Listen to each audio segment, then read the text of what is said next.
gotten back.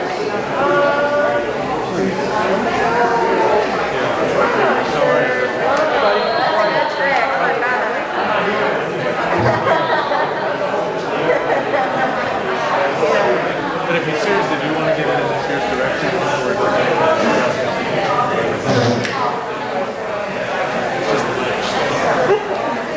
you know I'm not going to give up.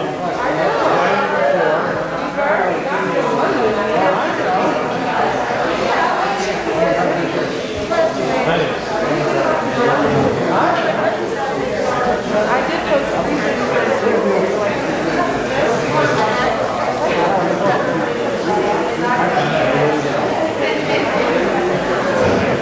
Other than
Hello, everyone. Good evening. Hello, my name is Michael Cox. I'm chairman of the Cashiers Planning Council. This is a specially called meeting. No business would be discussed today. It's just for the ULI presentation. So with that, I'd like to open the special meeting and turn it over to Stephanie Edwards.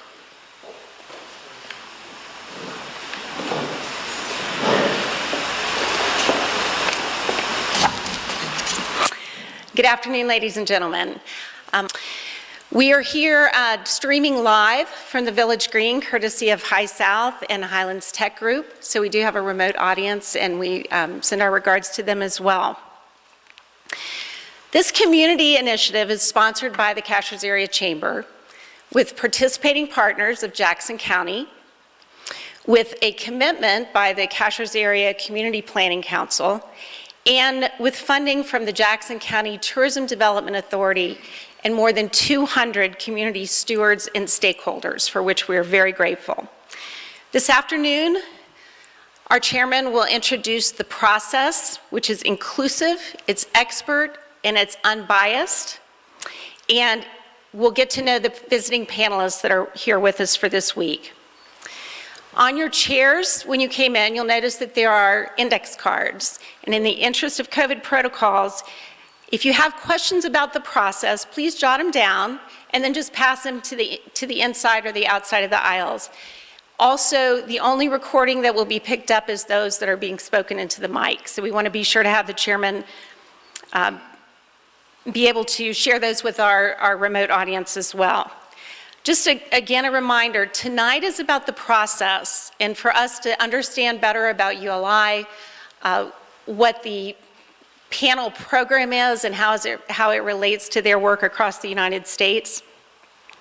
If you have commentary about the process, other than questions, or about their visit here, input that you would like to share with them, on the cashiersareachamber.com website, there is a link that you can go directly to the panel with. So we encourage you, if you do have commentary, please use that link so that they will get that private and confidential input directly and prior to their deliberations.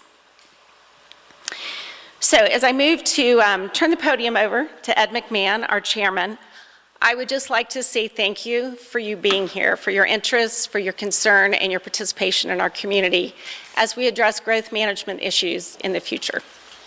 Thank you.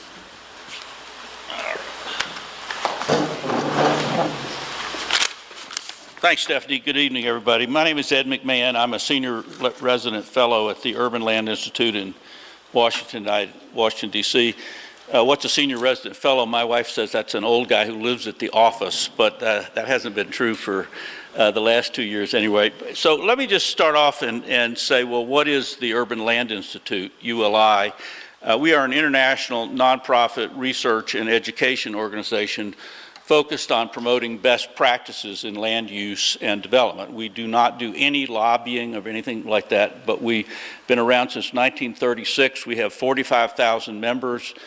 We have 2 offices here in North Carolina, one in Charlotte and one in Raleigh.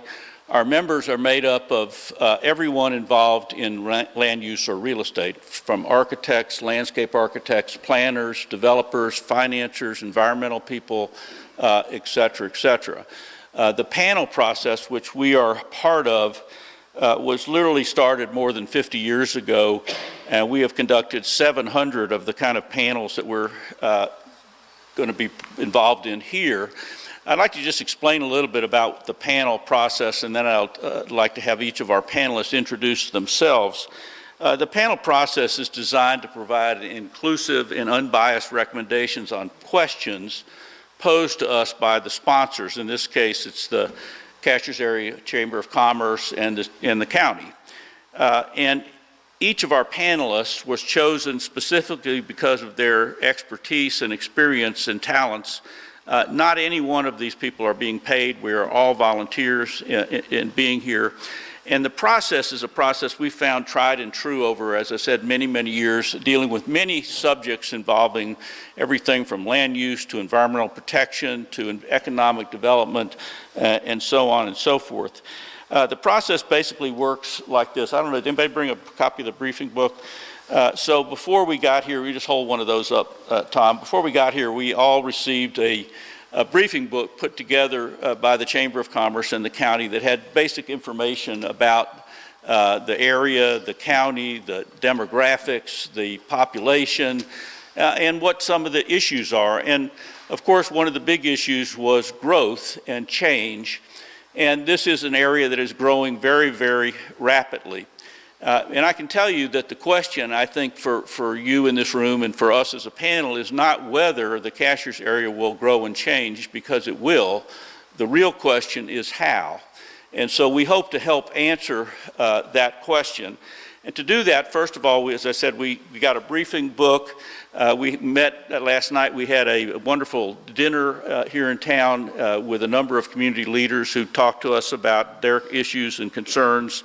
This morning we had a briefing, about an hour and a half briefing by the sponsors, giving us an oral overview of what we were about to see. Then we went on about a 2-hour drive around the community, a site tour, got out and walked at a number of different places. And then we have this event tonight. But the linchpin of the whole process is what will take place tomorrow, and that is a series of interviews. We are going to be interviewing 120 people tomorrow, starting at 8 a.m. and ending at 5 p.m. And each of these interviews are confidential. We will never attribute anything that any individual says to that person. We won't quote them in our reports or in our presentation, et cetera, but it gives us a chance to get sort of candid, unbiased information about what people love about this community, what they're concerned about, what they'd like to see in the future. And the truth is that, you know, you can grow by choice or you can grow by chance. You can grow by default or you can grow by design. The best way to predict the future, as Abraham Lincoln once said, is to create it yourself. And that's what we hope to do, is to help you create the future that you want. So after we do all of the interviews tomorrow, then the panelists will spend the next 2 days on Wednesday and Thursday locked in a small room over at the Cashiers Hotel discussing what we've heard and what advice we might offer to you to try to implement some of the things that I know that many of you, by the way, none of us are as smart as all of us, and that's why this interview process is so important, is to hear from the people who are the real experts in the community about what you'd like to see and what you're concerned about, et cetera. After this, we will make a public presentation on Friday morning based on what we've learned and what we would recommend, and then we'll provide a written report to the community. So that's basically a short overview of the process. Just to tell you a little bit about myself, and then I'm going to have each of the panelists do the same thing.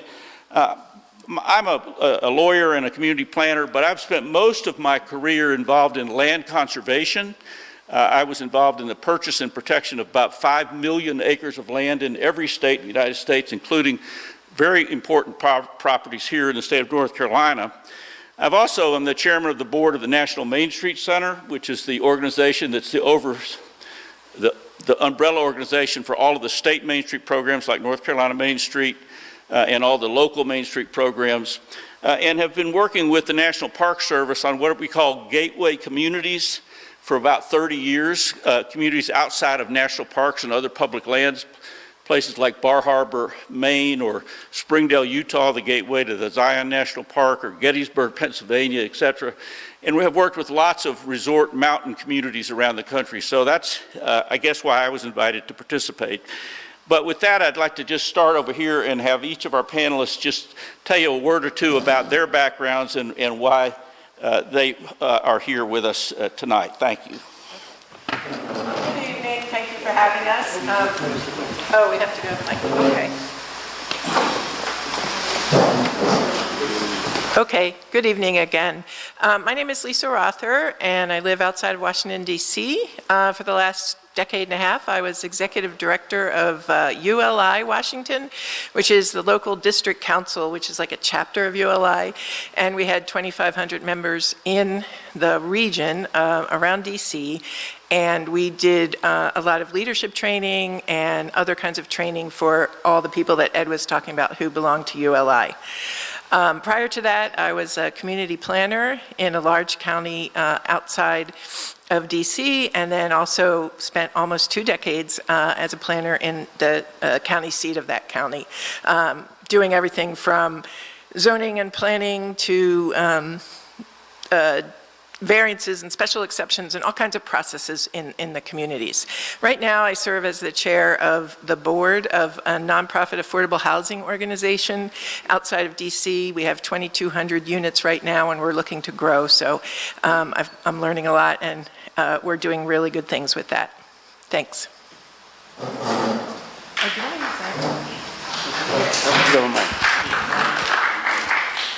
Save your applause until we're all done. Maybe save it until Friday, right? When we make our recommendations. My name's Tom Murphy. I was the former mayor of Pittsburgh, Pennsylvania for 12 years. If any of you know Pittsburgh, it's a city that's completely transformed itself, and I was in part, for 12 years, part of that effort. In Pittsburgh, why would a mayor?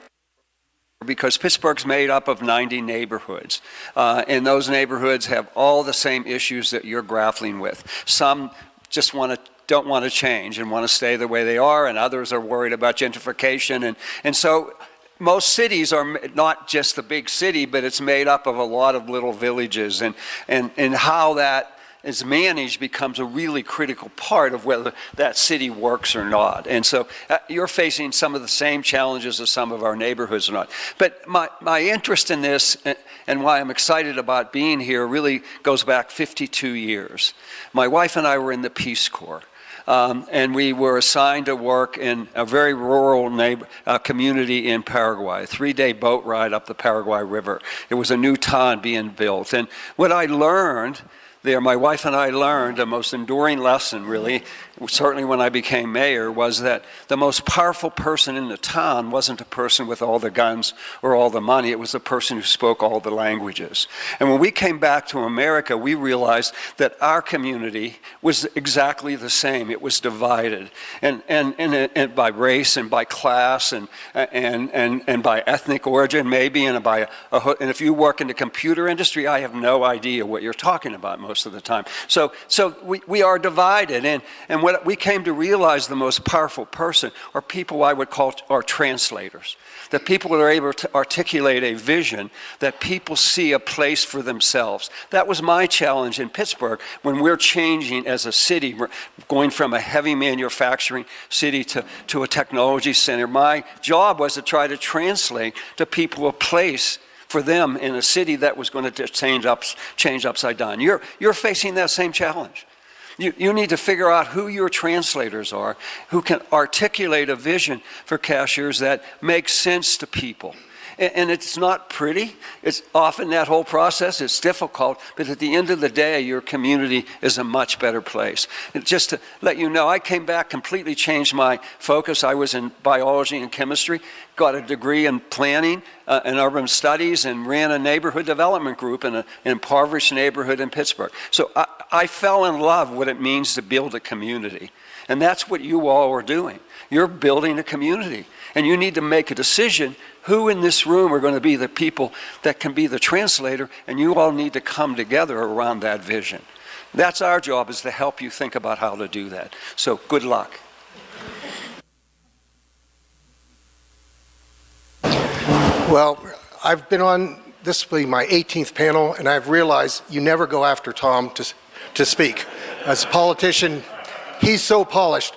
I'm a landscape architect. My name's Ralph Nunez. I'm originally born and raised in central Pennsylvania, small little town, mountain village. Claim to fame, the Horseshoe Curve is there, if anybody's into railroad. It was a great place to leave, and so I'm in Detroit, and I wish I found this little town, because this is absolutely beautiful. I was in this area close. I was at the Biltmore properties this past summer, and just fell in love with it. And it's like, okay, we need to come back down. And now I know where that next time is going to be. It's going to be here. As Tom was saying, you have to have that communication. I'm the guy that does the drawings. I have to do the visual communications as far as what that vision could look like, what our plans are. And it's basically, that comes from the conversations tomorrow with the interviews, because I'm here to listen and see what your interest is, what your goals are, and then I will have to figure out with the team, how do we put this together to make it your recommendations so that you're part of the design. It's not just our design, it's from what we've heard from you. And I really like the idea of your pens. These are my new business cards, so they match beautifully, so thank you.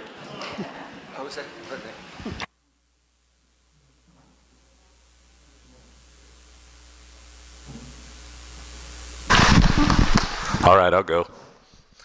So the first thing I want to say is that after 2 years of being holed up in my bedroom on Zoom in my slippers, spending a week holed up at the Hotel Cashiers is not a problem. This is something this is a very good fate. So we appreciate all the hospitality that you are showing to us, and we're really excited about this week. Oh, stand up, okay. My name is Jonathan Bartlett. I'm with Jacobs Engineering. We're headquartered in Dallas. One of the smartest decisions I ever made in my life was leaving Boston, Massachusetts to go get a master's degree at the University of North Carolina, Chapel Hill, where I studied real estate. My role on this panel and in my career as a real estate strategy consultant, work with cities around the world, corporations around the world, looking at real estate strategy, real estate market analysis, demographic analysis. I'm currently serving as the Director of Economic Development for a city just outside of Atlanta and teach at Emory University. So I'm very excited to be with you and look forward to what we can come up with over the next few days.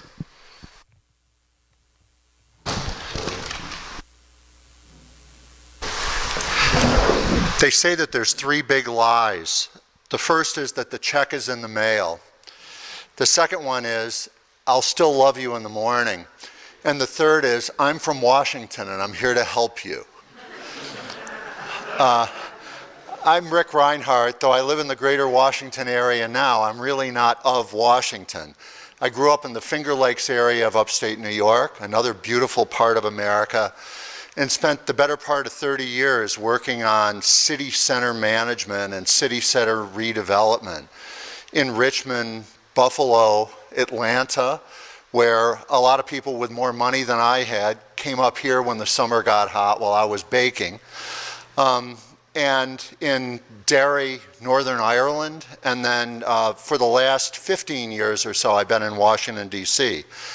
About 6 years ago, I had my own conversion experience, I guess you could say, and I left that world and worked for the United Methodist Church. First in Washington, D.C. at its social justice agency, and then had a 2-year assignment in New Jersey. And the main part of my job there was to try to figure out how to redevelop and reuse underutilized and closed churches. America's going to be looking at somewhere between 50 and 100,000 closed houses of worship over the next 5 or 10 years. And it's very important for communities to figure out what to do about that and how to use them well. And it's also important to work with houses of worship to use their underutilized real estate. So that's what I've been working on. Delighted to be here. Thanks.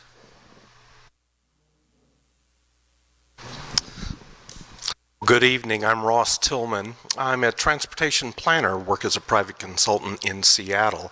My work is in the Seattle area and elsewhere around the country. I focus on projects that are often involving environmentally, historically, or culturally sensitive sites. So this has led to a lot of work with parks, zoos, battlefields, historic districts, monuments. I also have experience being a business improvement district director with one of the original 3 Main Street communities in Galesburg, Illinois. And this is my 25th ULI panel. I've been doing one a year for that many years. In Seattle, I also served 5 years on the Seattle Design Commission, including a year as chair, advocating for excellence in urban design, so combining all of the arts of urban design, architecture, site layout, landscape, transportation. Very rewarding effort that. And on a volunteer basis, I spent a dozen years working with the Seattle Parks and Recreation facility, a rowing and sailing center, involved in the governance and budgeting programming there. So it's fun to bring that experience here, and I'm really delighted by what I'm seeing and very much looking forward to what we can learn from you and how we can help give some direction in the future.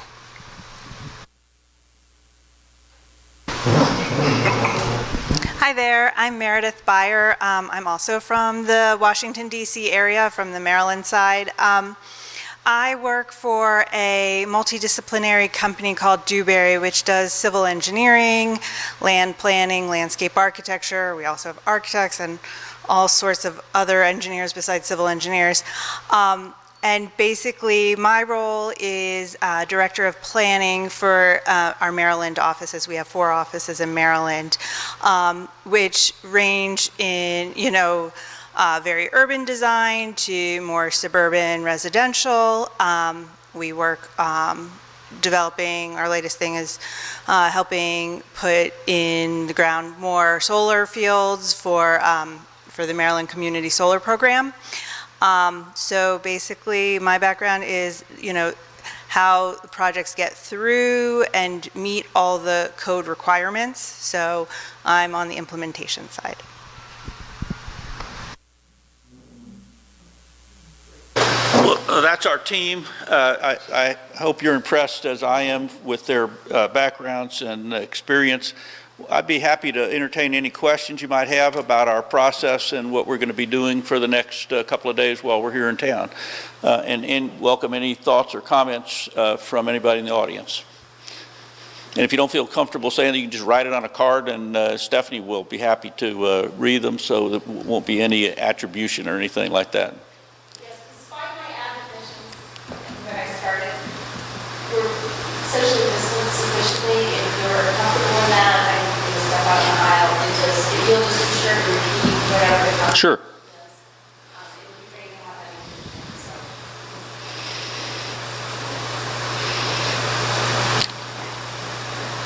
Yes, sir. Can you explain what the final deliverable will be after your week? Sure. Well, the first deliverable will be an oral presentation with a PowerPoint of what our recommendations are, and we'll talk about why we're making those recommendations, et cetera. But that will be followed within a few weeks with a detailed written report that goes into much greater detail about the things that we've recommended and why we've recommended them, and so forth. And the beauty of this process really is that none of us have an axe to grind. None of us have a particular bias one way or the other about what should or shouldn't happen here. So what we hope to do is to give you, some of the things we may recommend to be things you've already heard and talked about. Others may be new things you've never thought about or heard about, because one of the things we've learned is that to travel is to learn, and we're all traveling all the time to other parts of the country. And, everybody says, well, my community is different. And that's true always in certain ways, but there's also a similarity between the issues that face many, many communities, particularly rapidly growing communities like yours around the country. So we hope to offer some fresh ideas, perhaps, as well as maybe some of the things you've already talked about. So the deliverables will be both an oral report and a detailed written report. They're like 30 to 60 pages typically, and there's strategic advice that's not meant to replace any kind of current plans you have. It's just a set of recommendations. What you do with it, it's entirely up to the community to decide what to do with it. Yes, sir. Tom Snyder's been here 12 years. The last 3 years were full-time. Real simple. On the people that you're interviewing, how were they chosen, and what are some of the questions that they asked? Well, they were chosen not by us, but by the chamber and the county, and they try to represent the full range of interests and groups in the community. We've already met, for example, earlier today with the county planner and with the district engineer for the highway department, North Carolina DOT. We're meeting with literally, it's probably one of the largest groups we've ever interviewed as part of the panel process. Literally 120 people from all sections of the community. Do you want to comment on that at all, Stephanie?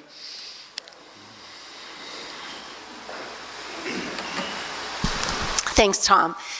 Yes, the interviewees are a selection of folks that either volunteered, they were nominated, or they were specifically recruited, so that we had a wide range of socio-demographic criteria, and we wanted to make sure that we did get that full representation across the community. So it ranges from how long you've lived here, if you're here full-time, if you're part-time, where you live, gender, age, ethnicity, local affiliations, occupation, and the list goes on. And so we were very deliberate to ensure that we got a full cross-community representation, and it includes a few commuters so that we understand why they don't live here or they like to live here. And I think everybody understands that affordable or housing diversity, of course, is a huge issue for us.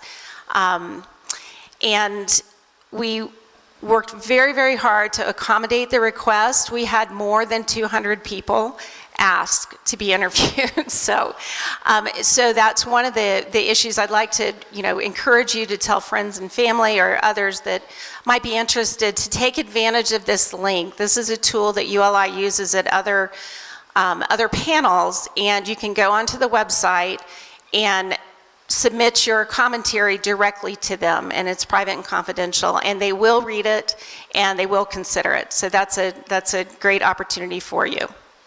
I must say, I was totally impressed by the diversity of people. It was everybody from the chairman of the county commission to high school students. So, I mean, it's really a pretty broad range of folks.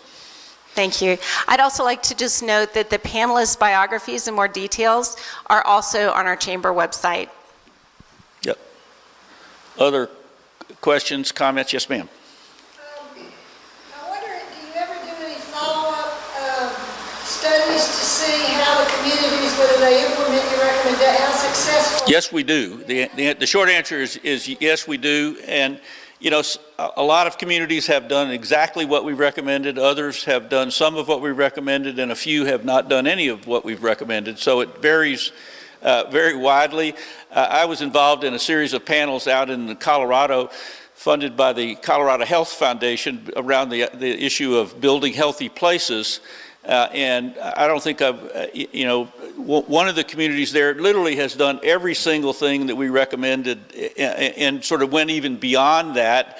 Another one did, I'd say, 90% of what we recommended, and a third one did maybe 50% of what we recommended. So it really varies from place to place, but yes, we do follow-up on what's happened and how, because implementation is so important. I mean, a vision is important, but implementation is critical, I think. So that's a very good question. Thank you. Yes, sir.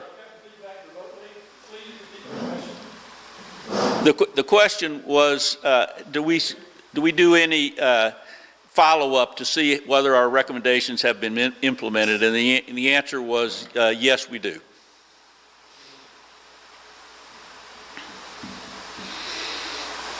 Well, yes, sir. I'm just curious, how often do you have experience with unincorporated communities like this, and does that have any influence on the overall process that you're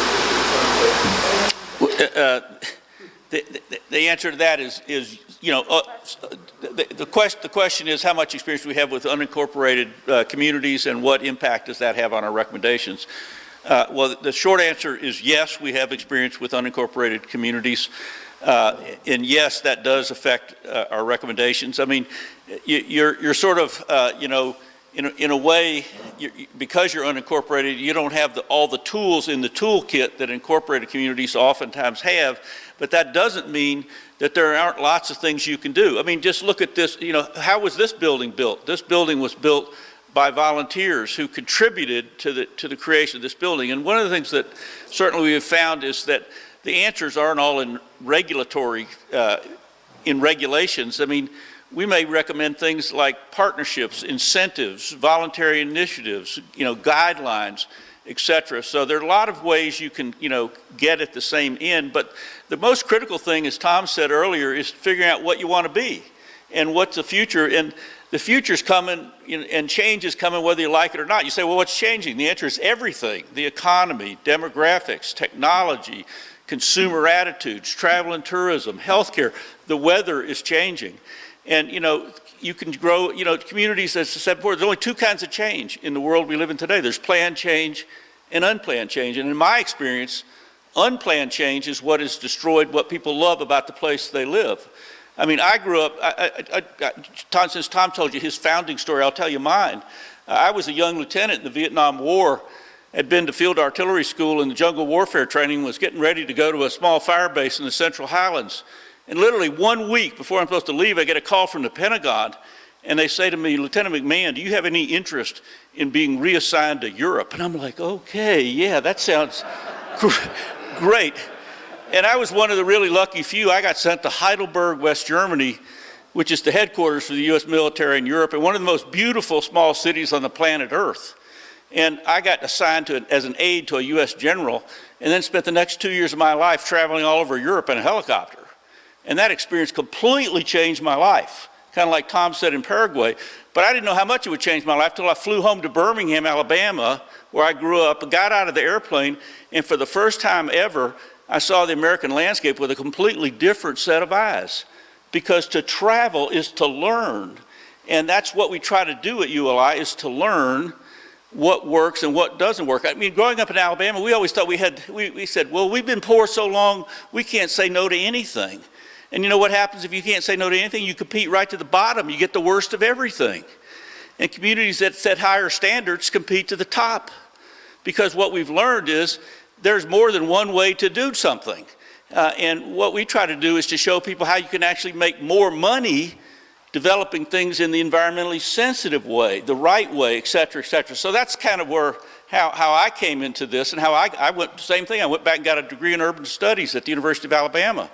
And then I went to law school after that. But I've been involved in this kind of stuff ever since, and it was because I got to go to Europe instead of having to go to Vietnam. And I was, my whole life changed because of that. Ed, what follows is not quite as profound, but I did want to point out, sir, a couple of us live in unincorporated communities. Yep, yes, right here. My question is the same as Bill's, and I'm going to elaborate on it. If we're going to grow, we're obviously going to have expanded service needs, police, fire, sewer, etc. Will you make the assumption that we are in the same governmental structure, or can you recommend an improved structure for incorporation? Well, we could. I mean, we haven't come to any conclusions about that, but we're certainly open to all kinds of suggestions and recommendations. And part of this is what's realistic, what's feasible, what you can do quickly. So yeah, we've recommended incorporation in other places before, so that's not something that's off the table necessarily. Others.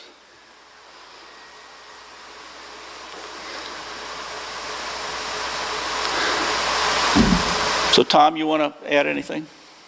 Well, I'd just like to say that link the link that's at the website for the chamber is a good place. If you have comments, you can give us as much or as little as you want. I've done panels where we've had 350, 400, 3 or 4 page papers, and we've had to go through all of them. We will do that as part of this panel process. So if you want to write a book about this and you have a lot of recommendations, please let us know. The key is to get it to us before Wednesday morning, because on Wednesday morning we'll have interviewed over 120 people, we'll have looked at all the materials, we'll have talked to a lot of different folks, and then we're going to sit down and think about it, how to frame the recommendations, and then come up and write the report. They will actually write this report while they're on site in draft form, and from that they come up with the presentation. But the deliverable is a written report. We make several hundred of those available, and it'll be electronically available at the end of that. I think usually about 60 days after the panel is completed. I think that's it. Tom, Tom has a comment. One more thing. You got this one? Is it on? Yes. There's 2 other people in the room that we need to acknowledge. Barbara, please, and Gail. They're from the ULI, and they're the ones that keep us herded, moved to on schedule, so that we have the report done for you on Friday. So we really want to thank them as well. I think we have another question in the back. Go ahead.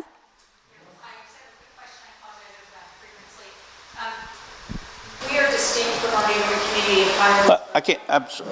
We are distinct from our neighboring community of Highlands. Okay. And our panelists from Dallas will understand the difference, say, between University Park in Dallas and Highland Park, or South Lake and West Lake. But in the context of our community, because we are in fact different, but because we share so many people and services in the lake, having had a chance to visit that community and just take a look at it in addition to looking at us.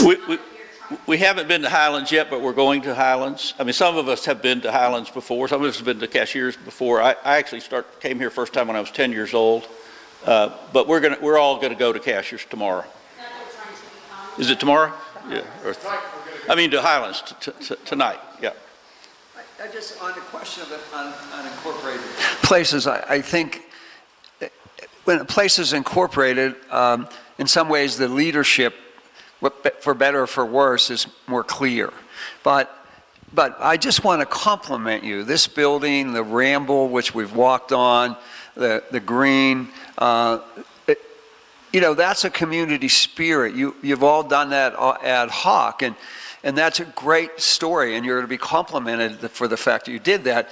But then there's a downside to it, which is that people love it.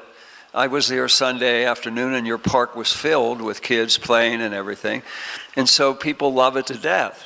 They might come from Highlands and other places to come here, and at some point, somebody needs to think about how you manage all that, not just let it happen. And that's what I think where we are. So whether unincorporated or incorporated, the issue is really leadership of who's going to bring this vision together. So how does this fit together? And I think that's what we're trying to figure out. How did that happen for you? And so you don't lose that kind of wonderful sense of community that you already have. Any other questions this evening or comments?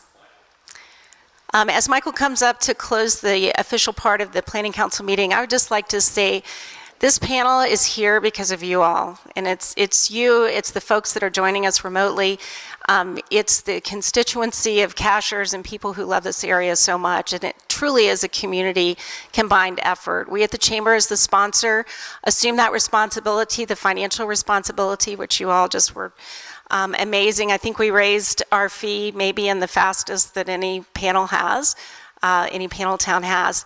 And I also wanted to assure you, in the briefing book, like that was referenced, it's a 41-page book that includes maps, it includes data, factual information, research that's been provided by the county, by JCTDA, by the NCDOT, by TWASA. The list goes on and on. So it's not an editorial publication that we produce for them. It's data that they can use to better make their decisions.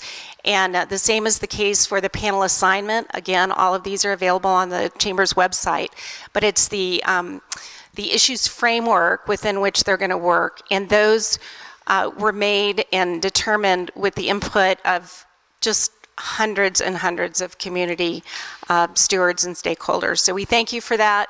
We are delighted to welcome you to our mountain, and we appreciate your commitment to us to help us move our growth management in the right direction. Thank you, everyone, for coming out tonight. Thank you, everyone, for traveling so far to be here and help us. With that, I'd like to call this special meeting to a close. Thank you.